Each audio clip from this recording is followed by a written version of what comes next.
Okay, now that it's mid-February, let's do a January wrap-up. As I promised at the beginning of the year, life gets crazy and videos don't get made, but they get made eventually. So let's talk about the books I read in January, and it was a really good reading month. So I'm excited to talk about all of these. We're going to begin with Age of Myth by Michael J. Sullivan. Also, fun fact, this is the first book I read by a man in a very long time, and I thought it was great. It was very good. This is a pastoral set fantasy in a world where there are humans who are extremely downtrodden in their lot in life, and these creatures called, I believe it's pronounced the Frey, F-H-R-E-Y. And they are so long living that humans have come to believe that they are gods, but not gods that they necessarily worship, more like gods that just they fear and stay away from. Until one day, a human manages to kill one of them. And so the story goes from there. This is one of those books that has a ton of narrators, and it's the first, I think, out of 5 books in the series. So this really felt like a setup book about how relations between the humans and the Frey are going to change. My favorite narrator in this is Suri. She's a seer. She's young. She's like 13, I think, and she's kind of wild. She lives in the woods, but I really liked her part a lot. I found this to be an extremely comforting read, and it almost felt nostalgic. When I was younger, I read a lot of sort of like Tolkien-esque fantasy, and this definitely fit the bill. I'd say in terms of like violence, it falls a little higher violence than Tolkien, but definitely lower than Game of Thrones. I'm going to read the rest probably slowly because it was kind of one of those books that you just sort of like ambled along with, which was great and what I wanted. Next up, we have Migrations by Charlotte McConaughey. Put this in my veins. This book was phenomenal. Okay, so here's the thing about this book. The overarching feel of this book is hopelessness. Like hopelessness with the world, hopelessness with the main character's life. It's a very hopeless story. That being said, here's what's going on in the world.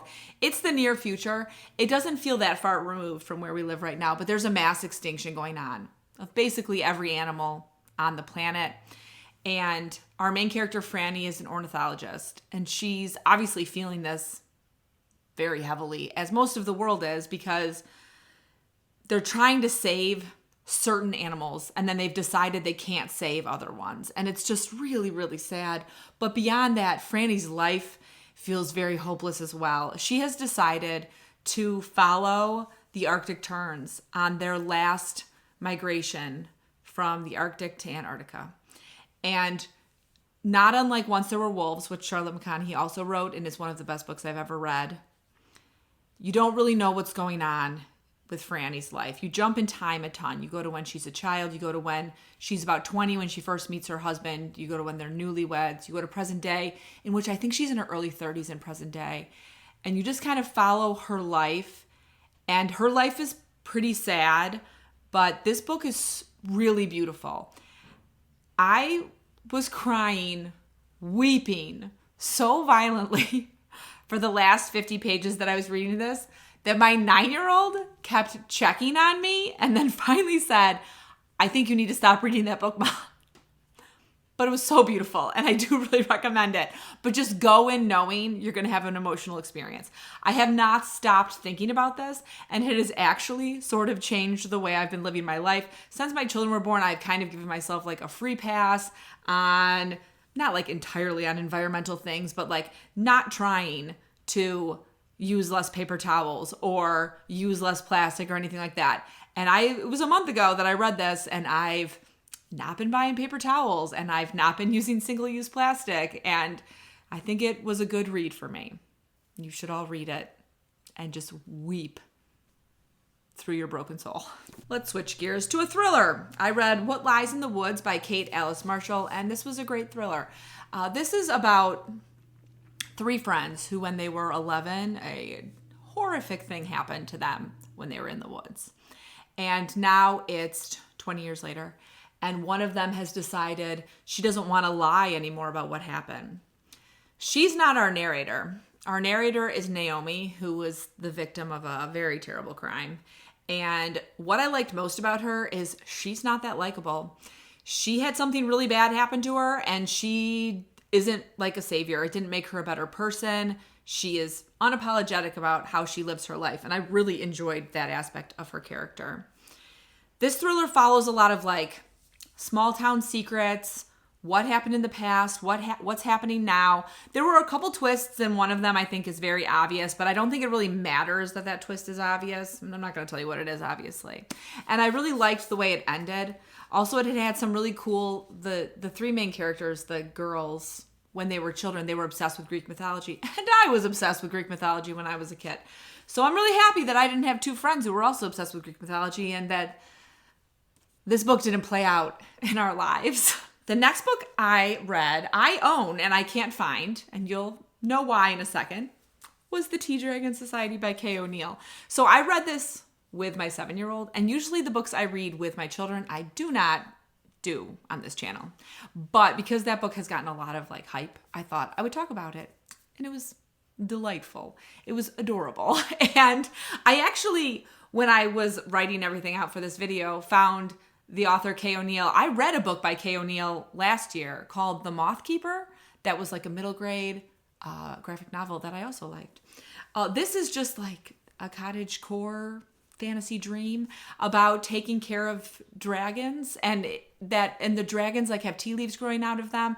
It was really, really sweet. My daughter loved it, and we're going to read the rest of the series. I found a copy at Half Price Books to try it out, and now I'll probably order the rest because she really enjoyed them. And I can't find it because it's probably hidden in her room somewhere, and she's like 1,000 books. This is also a great book if you are looking for something that's super inclusive. There's a lot of diversity in terms of race, partnerships, gender presentation, and it was a really cute, I don't want to use the word cute, endearing illustrations. The illustrations are just like a warm hug.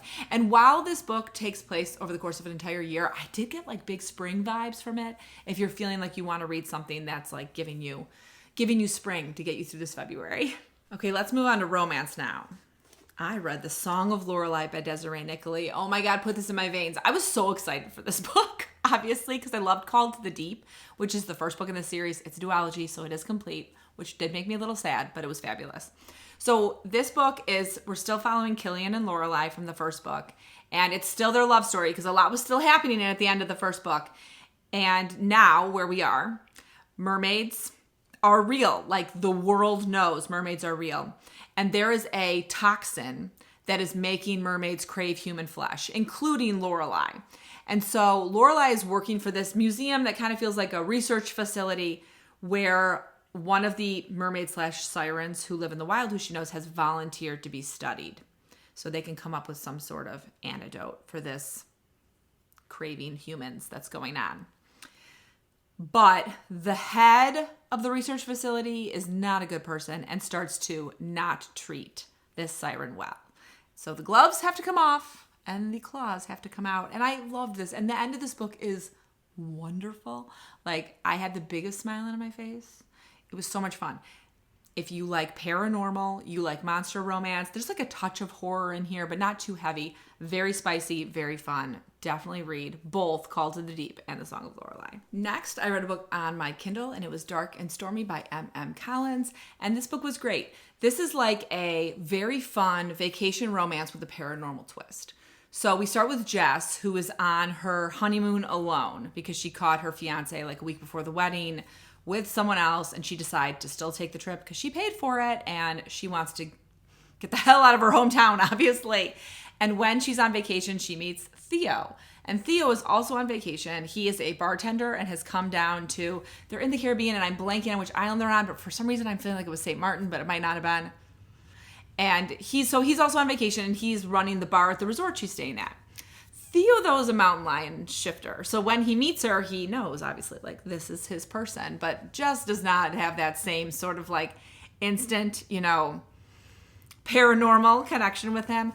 This book was super fun. It's, like, definitely one of those take me to the beach reads, how when you read it, you just feel like you're in the Caribbean. And believe me, I am filming right now, and it is 40 degrees and pouring rain. So I could use a little time in the Caribbean. It was so fun. In terms of the paranormal, it's not a super dark paranormal romance. Like, there are some perilous events, but there's nothing that gets too gruesome. So if you are someone who likes your paranormal a little bit like lighter, I would definitely recommend this. It's the first in a series. It was very fun. Tagline wise, I would say a vacation romance that turns into a forever, and he's a mountain lion. I had one arc that I read this month. I have a lot of arcs to catch up on, but one that I read, and it was One Duke Down by Anna Bennett. And this book was great. It starts with Poppy, who's a fisherman's daughter, and she finds a unconscious man on the beach. And he tells her that he's a duke. And she doesn't believe him for a while, but then she actually figures out that he is actually a duke. And his name is Keen.